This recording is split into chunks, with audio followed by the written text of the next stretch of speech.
हे guys hello, आज मी दाखवणार आहे मेकअप ट्युटोरियल. चला तर सुरू करूया. सर्वात आधी मी टोनर स्प्रे केला, त्यानंतर मी प्रायमर लावून घेत आहे. प्रायमर लावल्यानंतर मी मॉइश्चरायझर फुल फेसला छानपैकी प्रॉपरली लावून घेत आहे. ते झाल्यानंतर मी आयब्रोज फिल करत आहे छानपैकी शेप देऊन.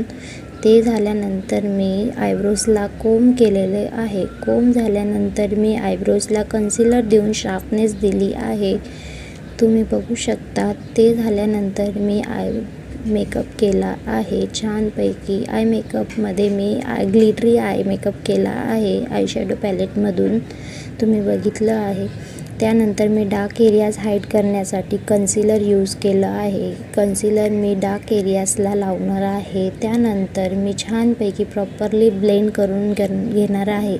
Blend blend blend blend blend blend छानपैकी ब्लेंड करून घ्यायचं आहे. ब्लेंड झाल्यानंतर मी लिपस्टिक घेतली आहे, ब्लश टाईपमध्ये यूज करणार आहे. लिपस्टिकलाही blend blend blend blend blend blend करून घेत आहे. ते झाल्यानंतर मी कॉन्टूर करून घेतलेल्या आहेत.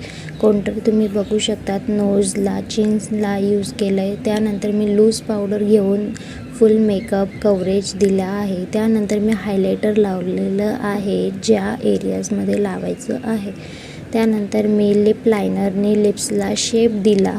त्यानंतर मी लिपस्टिक लावून घेतलेली आहे छानपैकी पिंक कलरमध्ये. तुम्ही बघू शकतात माझा फायनल मेकअप लुक. तुम्हाला कसा वाटला कमेंटमध्ये नक्की सांगा. लाईक शेअर सबस्क्राईब नक्की करा. Thank you so much.